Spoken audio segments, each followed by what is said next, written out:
पूरी दुनिया में कोरोना वायरस का संक्रमण फैलता जा रहा है। हाल ही 239 वैज्ञानिकों ने ये चेतावनी जारी की कि ये हवा में भी फैलता है। वैज्ञानिकों ने कहा कि WHO को अपनी गाइडलाइंस बदलनी चाहिए।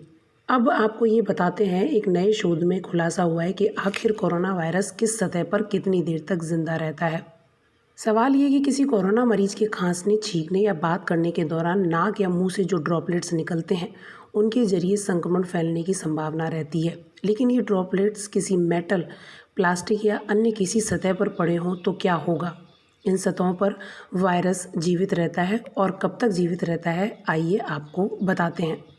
अमेरिकी स्वास्थ्य एजेंसी CDC, ब्रिटेन की स्वास्थ्य एजेंसी NHS समेत कई संस्थानों ने इस पर शोध अध्ययन किए हैं। अभी पिछले दिनों ब्रिटेन में लंदन कॉलेज यूनिवर्सिटी की ओर से इस संबंध में एक अध्ययन किया गया, जिसके परिणाम चौंकाने वाले रहे। इस अध्ययन में कोरोना वायरस संक्रमण को फैलने को लेकर रिसर्च की गई। इसके मुताबिक कोरोना वायरस किसी सतह पर 5 दिनों तक जिंदा रह सकता है और साथ ही 10 घंटे के भीतर बड़े क्षेत्र में अपना प्रसार भी कर सकता है। यह शोध जर्नल ऑफ हॉस्पिटल इन्फेक्शन में प्रकाशित भी हुआ। लंदन कॉलेज यूनिवर्सिटी के शोध अध्ययन के अनुसार 5वें दिन के बाद संक्रमण में कमी देखी गई, लेकिन 5 दिन के भीतर यह 10 घंटे के भीतर ही अपना फैलाव काफ़ी दूर तक कर लेता है। इस अध्ययन के दौरान शोधकर्ताओं ने ब्रिटेन के ग्रेट ऑरमंड स्ट्रीट अस्पताल में बेड की रेलिंग पर संक्रमण छोड़ा और इसके 10 घंटे बाद पूरे अस्पताल का अवलोकन किया। परिणाम ये आए कि शोधकर्ताओं ने पाया कि संक्रमण पूरे वार्ड के कोने कोने तक फैल चुका है। शोधकर्ताओं ने प्रयोग के दौरान एक कोरोना मरीज की सांस से लिए वायरस के साथ कृत्रिम तौर पर पौधों को संक्रमित करने वाले एक अन्य वायरस का इस्तेमाल किया, जो मनुष्य को संक्रमित नहीं कर सकता था।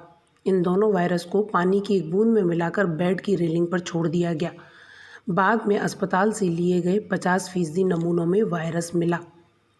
शोधकर्ताओं ने 5 दिनों में वार्ड के 44 स्थानों से सैकड़ों नमूने लिए।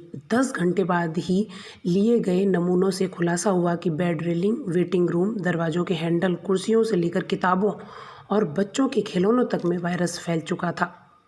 इसके 3 दिन बाद शोधकर्ताओं ने फिर से नमूने इकट्ठे किए। शोधकर्ताओं ने पाया कि वायरस का संक्रमण 41% से बढ़कर 59% क्षेत्र तक फैल चुका था।